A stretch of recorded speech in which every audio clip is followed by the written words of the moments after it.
Sir ଆପଣ ଯେଉଁ ସ୍ୱପ୍ନ ଦେଖିଥିଲେ ନିଆଳି କଲେଜ ଉନ୍ନତି କରିବା ଆପଣଙ୍କ ସମୟରେ କେମିତି ଦେଖୁଛନ୍ତି? ଏବେ ଯେଉଁ ଚାଲିଛି ସରକାରଙ୍କର ନୂଆ ଯୋଜନାରେ ଗୋଟେ ବିଲ୍ଡିଂ ତିଆରି ଚାଲିଛି, କ'ଣ କେମିତି ଦେଖୁଛନ୍ତି? କେତେ ଦିନ ହେଲା କାମ ହେଉଛି, କ'ଣ ହେବ ସେ ଉଦ୍ଦେଶ୍ୟ? ଦେଖନ୍ତୁ, ସ୍ୱପ୍ନ ଦେଖିବା କାହାକୁ ମନା ନାହିଁ। ତେଣୁ ମୁଁ ଯେତେବେଳେ ନିଆଳି କଲେଜର ପରିଚାଳନା କମିଟିର ସଭାପତି ରୂପେ ପ୍ରଥମେ ଆସିଲି, ସେତେବେଳେ ନିଆଳି କଲେଜର ଅବସ୍ଥା କେତେକାଂଶରେ ସୁଧୁରିଥିଲେ ମଧ୍ୟ ଆହୁରି ଅନେକ ଅବହେଳିତ ଭାବରେ ପଡ଼ି ରହିଥିଲା। ତେଣୁ ସେ ସମୟରେ ମୋର ଯେଉଁ ଚିନ୍ତାଧାରା ଥିଲା, ଯେଉଁ ସ୍ୱପ୍ନ ଥିଲା, ମୁଁ ଆମର ପ୍ରିୟ ବିଧାୟକ ମାନ୍ୟବର ଆମ ଅଞ୍ଚଳର ମୁରବୀ ଆମର ପ୍ରିୟ ବିଧାୟକ ପ୍ରଫେସର ଡକ୍ଟର ପ୍ରମୋଦ କୁମାର ମଲ୍ଲିକଙ୍କ ସହିତ ଏ ସମ୍ପର୍କରେ ଯୋଗାଯୋଗ କରିଥିଲି ଏବଂ ମାନ୍ୟବର ବିଧାୟକଙ୍କ ପ୍ରଚେଷ୍ଟା ଫଳରେ ଓଡ଼ିଶା ସରକାରଙ୍କ ତରଫରୁ ପ୍ରଥମ କିସ୍ତିରେ 15 ଲକ୍ଷ ଟଙ୍କା କଲେଜକୁ ଆସିଥିଲା ଏବଂ କଲେଜର ପରିଚାଳନା କମିଟିର ଫଣ୍ଡରେ ଥିବା 10 ଲକ୍ଷକୁ ବିନିଯୋଗ କରି ଆମେ କଲେଜର ଏଇ ଡାହାଣ ପଟେ ଆପଣ ଦେଖିଥିବେ 2ଟି ଲେଡିଜ୍ କମନ ରୁମ୍ କରିଛୁ, ଯାହା କଲେଜ ପାଇଁ ନିତାନ୍ତ ଆବଶ୍ୟକ ଥିଲା। ତାକୁ ପ୍ରଥମ ଫେଜ୍ରେ ପୂରଣ କରିଛୁ, ଆଉ 4-5 ଦିନ ପରେ ପୂର୍ଣ୍ଣାଙ୍ଗ ହେବ। ପରବର୍ତ୍ତୀ ପର୍ଯ୍ୟାୟରେ ମାନ୍ୟବର ବିଧାୟକଙ୍କ ପ୍ରଚେଷ୍ଟା ଫଳରେ 5Tରେ ଆମ କଲେଜକୁ 1 କୋଟି ଟଙ୍କା ଆସିଛି, ଯାହାଦ୍ୱାରା ଆମେ ଗୋଟେ ଅଡ଼ିଟୋରିୟମ୍ ରୁମ୍, 2ଟି କ୍ଲାସ୍ ରୁମ୍ର କାର୍ଯ୍ୟ ଚାଲିଛି, ଆପଣ ନିଜେ ବର୍ତ୍ତମାନ ଦେଖିଛନ୍ତି। ଏବଂ ସେଥିରୁ କିଛି ପଇସା ରଖିକି ଆମେ ଲାବୋରେଟୋରୀ ଡେଭଲପମେଣ୍ଟ କରିବୁ, +3 ସାଇନ୍ସର ଲାବୋରେଟୋରୀ ଡେଭଲପମେଣ୍ଟ କରିବୁ, ଇ ଲାଇବ୍ରେରୀ କରିବୁ, ଇ କ୍ଲାସ୍ ରୁମ୍ କରିବୁ, ସ୍ମାର୍ଟ କ୍ଲାସ୍ ରୁମ୍ ଯାହା ତାକୁ କରିବୁ।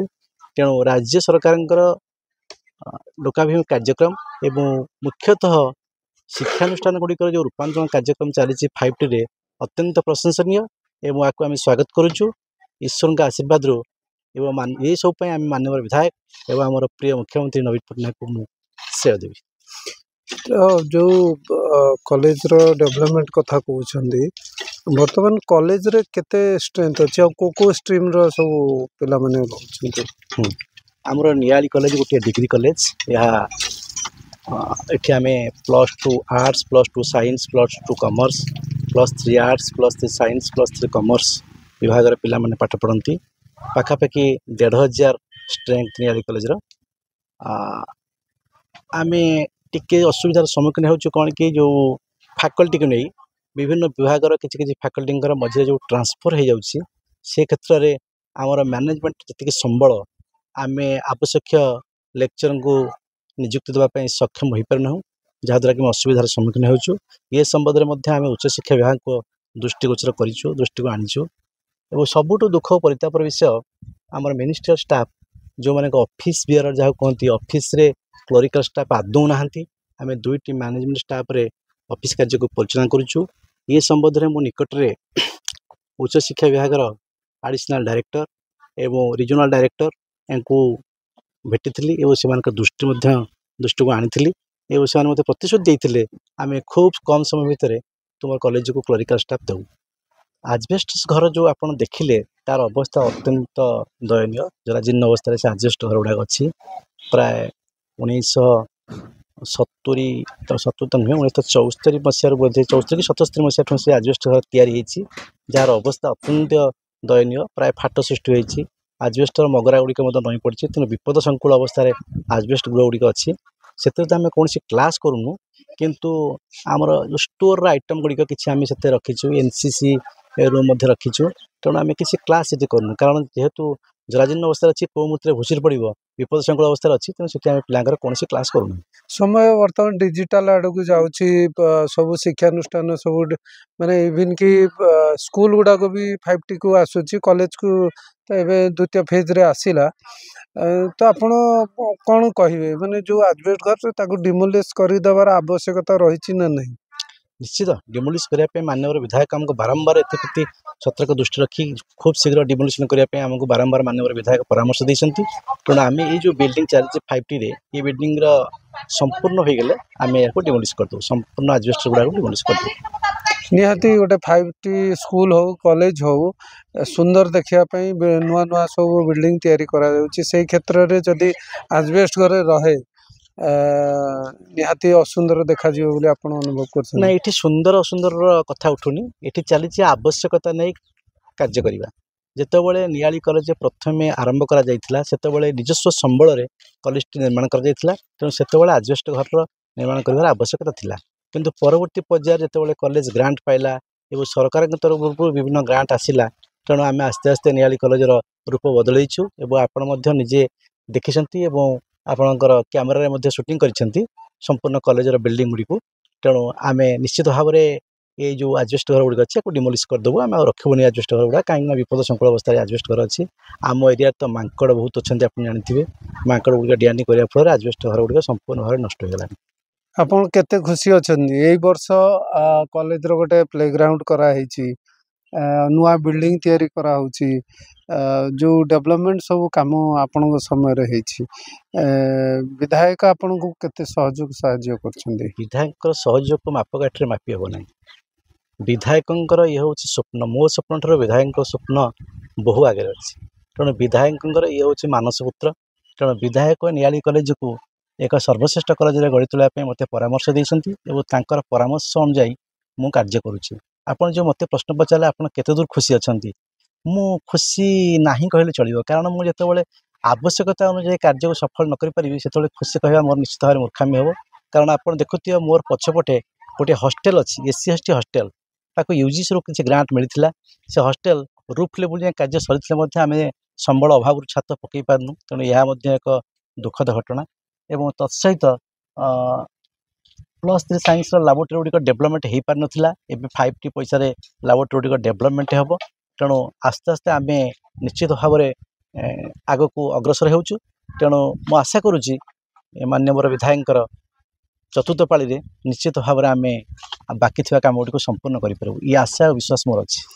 ଆପଣଙ୍କୁ କଲେଜ ଷ୍ଟାଫ୍ ଆଉ ପିଲାମାନେ କେତେ ସହଯୋଗ କରୁଛନ୍ତି? ଘରର ବାପ ଯାହା କଲେଜର ମୁରବୀ ମୁଁ ମଧ୍ୟ ସେଇଆ, ଗଭର୍ଣ୍ଣମେଣ୍ଟ ପ୍ରେସିଡେଣ୍ଟ। ତେଣୁ ଅସହଯୋଗର ପ୍ରଶ୍ନ ଆସୁଛି କେଉଁଠୁ? ତେଣୁ କଲେଜର ଅଧ୍ୟାପକ ହୁଅନ୍ତୁ, ଅଧ୍ୟାପିକା ହୁଅନ୍ତୁ ଏବଂ ସମସ୍ତ ଛାତ୍ରଛାତ୍ରୀ ହୁଅନ୍ତୁ, ସମସ୍ତଙ୍କର ପୂର୍ଣ୍ଣ ସହଯୋଗ ଅଛି ଏବଂ ସମସ୍ତେ ଆମେ ମିଳିମିଶି ନିଆଳି କଲେଜକୁ ଏକ ସରସ ସୁନ୍ଦର କଲେଜ ଭାବେ ଗଢ଼ି ତୋଳିବା ପାଇଁ ସ୍ୱପ୍ନ ଦେଖିଛୁ ଏବଂ ଏହାକୁ ମଧ୍ୟ ସାକାର କରିବୁ। କିଛି ଦିନ ତଳେ ନୂଆ ଗୋଟେ କାର୍ଯ୍ୟକ୍ରମ ଯାଇଛି, ମାସେ ପିଲାମାନେ କଲେଜ ଉତ୍ସବ ମୁଖର ରହିଲା। ମୁଁ ଏଇଠି ଗୋଟିଏ କଥା ଆପଣମାନଙ୍କୁ କହିବି, ବିରୋଧୀମାନଙ୍କର ଗୋଟିଏ କଥା ହେଉଛି ସେମାନେ ବିରୋଧ କରିବା। ବିରୋଧୀମାନେ ଯେଉଁ ଆଜିକୁ 6 ମାସ ତଳେ ଗୋଟାଏ ନାରା ଦେଉଥିଲେ ଯେ କଲେଜ ଗୁଡ଼ିକରେ ଇଲେକ୍ସନ୍ ହେଉଥିଲା, ଇଲେକ୍ସନ୍ ନ ହେବା ହେତୁ କଲେଜ ଗୁଡ଼ିକ ଏକଦମ ସ୍ଥାଣୁ ଭାବେ ପଡ଼ି ରହିଛି ଏବଂ କଲେଜର ଆନୁଆଲ୍ ଫଙ୍କସନ୍ ହେଉନାହିଁ, କଲେଜର ବିଭିନ୍ନ କାର୍ଯ୍ୟକ୍ରମ ହେଉନାହିଁ। ତେଣୁ ଇଏ ବିରୋଧୀ ଗୁଡ଼ିକୁ ଇଏ ହେଉଛି ଏକ ଶକ୍ତ ଚାପୁଡ଼ା ସଦୃଶ। ତେଣୁ ରାଜ୍ୟ ସରକାର ଉପଲବ୍ଧି କଲେ କଲେଜ ଗୁଡ଼ିକରେ ଲୁଚି ରହିଥିବା ପ୍ରତିଭା, ସାମାଜିକ କାର୍ଯ୍ୟକ୍ରମ ଏବଂ କଲଚରାଲ କାର୍ଯ୍ୟକ୍ରମ ଏସବୁକୁ ତ୍ୱରାନ୍ୱିତ କରିବା ପାଇଁ ରାଜ୍ୟ ସରକାର ନୂଆ ଓ କାର୍ଯ୍ୟକ୍ରମ ମାଧ୍ୟମରେ ବିଭିନ୍ନ କାର୍ଯ୍ୟକ୍ରମକୁ ହାତକୁ ନେବା ପାଇଁ କଲେଜକୁ ଚିଠି କରିଥିଲେ, ପରାମର୍ଶ ମଧ୍ୟ ଦେଇଥିଲେ। ରାଜ୍ୟ ସରକାରଙ୍କର ପରାମର୍ଶ ଅନୁଯାୟୀ ଆମେ ବିଭିନ୍ନ ବିଭାଗର ଅଧ୍ୟାପକମାନଙ୍କର ସହଯୋଗରେ ନୂଆ କାର୍ଯ୍ୟକ୍ରମଟିକୁ ସଫଳ ରୂପାୟନ କରିଥିଲୁ ନିଆଳି କଲେଜରେ। ତାପରେ ମଧ୍ୟ ଆପଣ ଜାଣିଥିବେ ଓଡ଼ିଶା ଭାଷା ସାହିତ୍ୟ ତରଫରୁ ମଧ୍ୟ ନିଆଳି କଲେଜରେ ଏକ କାର୍ଯ୍ୟକ୍ରମ ଅନୁଷ୍ଠିତ ହୋଇଥିଲା। ଏଥିରେ ଆପଣଙ୍କର ବିଭିନ୍ନ ବିଭାଗ, ବିଭିନ୍ନ ଲିଟରେଚାରୀ, ଆପଣଙ୍କର ଓଡ଼ିଆ ହେଉ ଇଂଲିଶ ହେଉ ଲିଟରେଚାରରେ କମ୍ପିଟିସନ୍ ସବୁ ହୋଇଥିଲା ଏବଂ ଏ କମ୍ପିଟିସନ୍ରେ ଯେଉଁମାନେ କୃତି ଛାତ୍ରଛାତ୍ରୀ ତାକୁ ମଧ୍ୟ ପୁରସ୍କୃତ କରାଯାଇଥିଲା।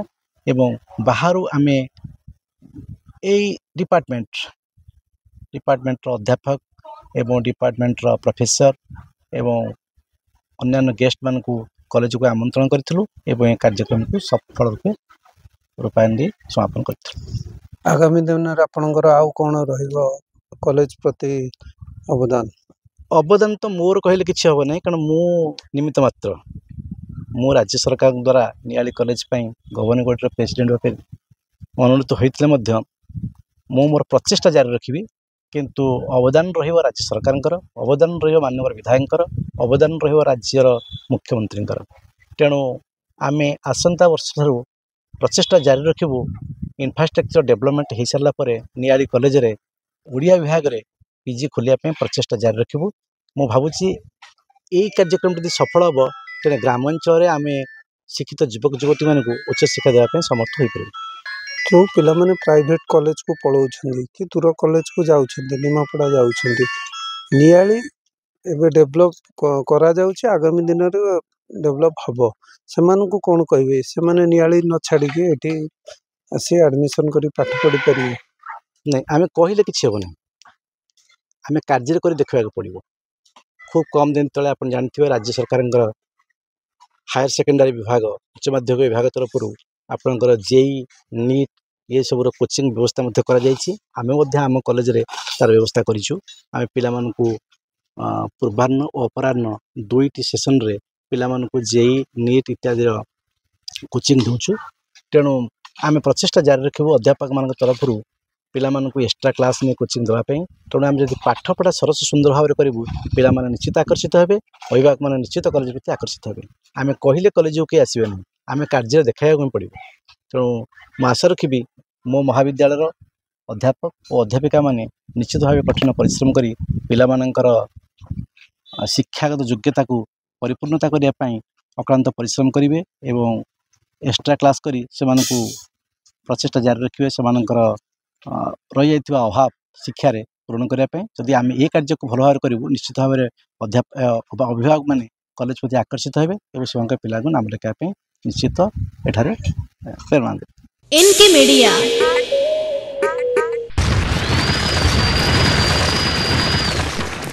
Media like share and subscribe.